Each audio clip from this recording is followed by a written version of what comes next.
And I know a lot of people are saying gold is in a bubble, and the FT said yesterday that it's a mania, but I don't think so because if investors move like 1, 2, or even 3% to gold, that's going to make a huge difference. It's going to drive the price so much higher. So, yeah, is that the way you see it too? Well, yes, I do not think that gold is in a bubble, but I do think that this is where it comes into understanding what the true fundamental value of gold is, and that is for its most important function, which is to hold your assets even over time. And so I can tell you for an absolute fact, based upon the level of debt that exists, or at the last time that I was able to pull that data, so 313 trillion, forget about the derivatives on top of it, and the amount of physical gold, because it's indestructible, that exists, the true fundamental value of an ounce of gold is somewhere in the vicinity of 40 grand. Something incredible is unfolding in the gold and silver markets, and most people have no idea how close we are to a financial turning point. While mainstream media headlines call it a bubble or mania, analysts like Lynette Zang and Mario Innecco see the opposite, a historic realignment of global wealth. They warn that gold isn't overvalued, it's severely undervalued. Global debt has now surpassed $313 trillion, yet gold remains a tiny fraction of global investment portfolios.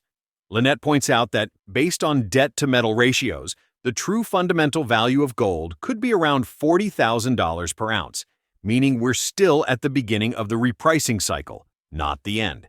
Mario adds that the illusion of wealth in stocks, crypto, and real estate exists only in depreciating fiat currencies. When you measure everything in ounces of gold, the truth becomes obvious. Markets have been losing real value for decades, and now central banks and major institutions are quietly preparing for the next phase, a global monetary reset that could change the world's financial order overnight.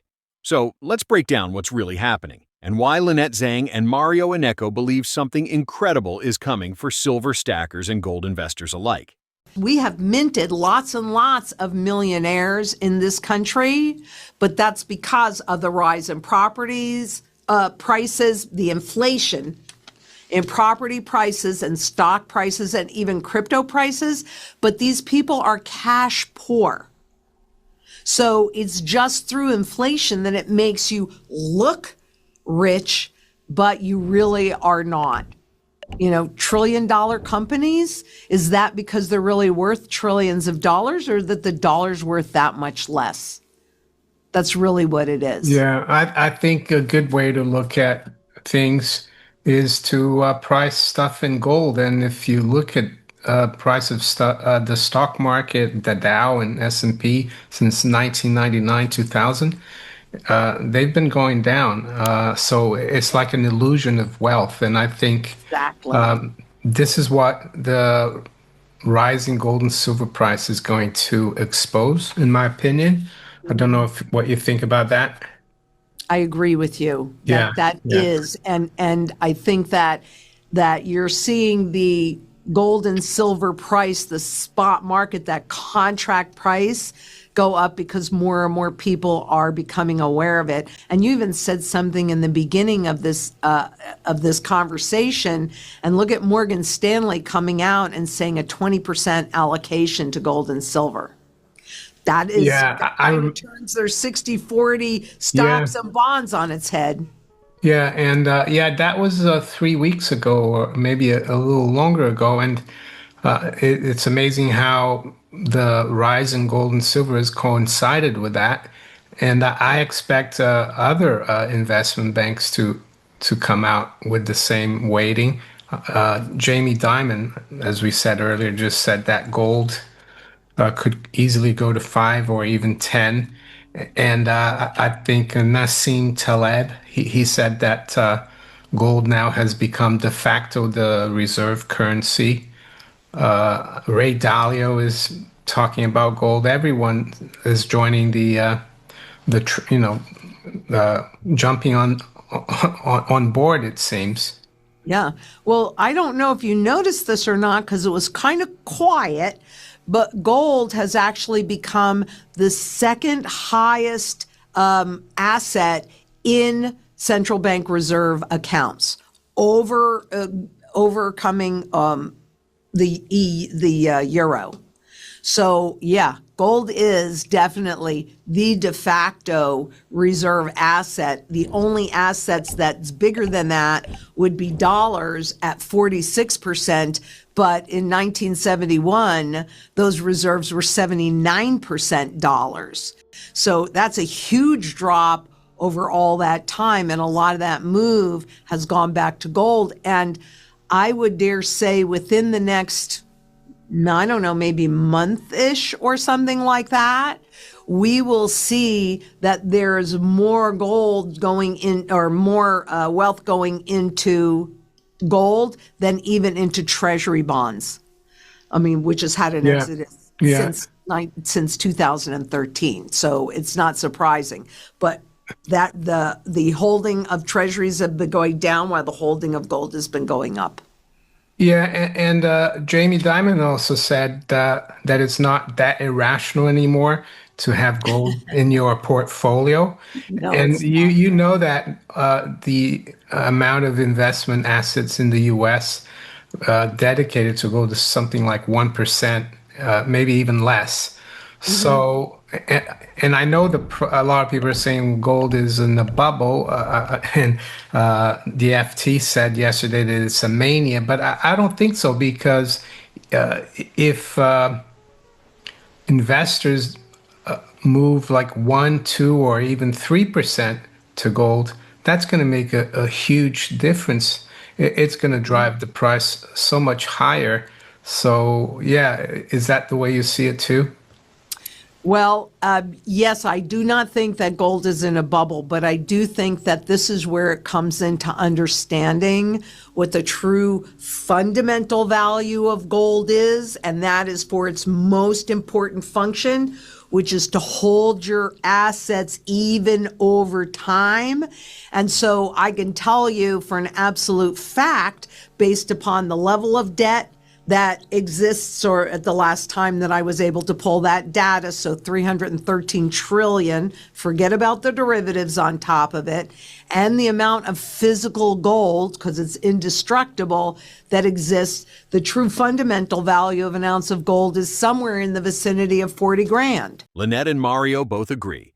Gold and silver are not in a bubble. They're exposing the weakness of fiat money itself. Despite gold trading above $4,200 and silver near $55 recently, both remain far below their intrinsic value when measured against global debt and currency supply. Here's what's happening right now. Morgan Stanley has broken from tradition, recommending a 20% portfolio allocation to gold and silver, a stunning reversal of the old 60-40 stock bond model. Jamie Dimon, CEO of JP Morgan Chase, admits it's no longer irrational to hold gold. And in a quiet but monumental move, gold has overtaken the euro to become the second largest reserve asset in the world, behind only the US dollar. Central banks are catching on faster than most investors realize. Many are reducing exposure to US Treasuries and accumulating physical gold, signaling a growing lack of confidence in paper-based systems. Even mainstream economists are starting to admit that fiat currencies are deteriorating, inflation is persistent, and digital currency experiments are only adding to instability.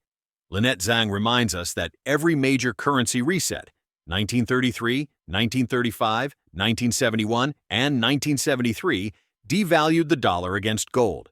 But this time, the scale is global. The rise of stablecoins and central bank digital currencies could trigger a hyperinflationary event, forcing an overnight revaluation of gold and silver. That's when the next great wealth transfer begins, from paper assets to tangible ones. And here's the real danger. There simply isn't enough physical metal to cover all the paper contracts being traded worldwide. Once investors demand physical delivery, the illusion shatters, and prices could explode far beyond current levels. And so is it in a bubble? No, it's significantly below its fundamental value. And I'd say the same thing for silver. Now, technically, because I know you're a technician as well, is it overbought. Yes, technically it's more than 10% away from that 200-day moving average. So we could see a little bit of a pullback, giving that average a chance to catch up. But is it in a bubble? Heck no, it's not. It's severely undervalued. On the flip side, what about those assets that are valued in dollars or in pounds or in any fiat money?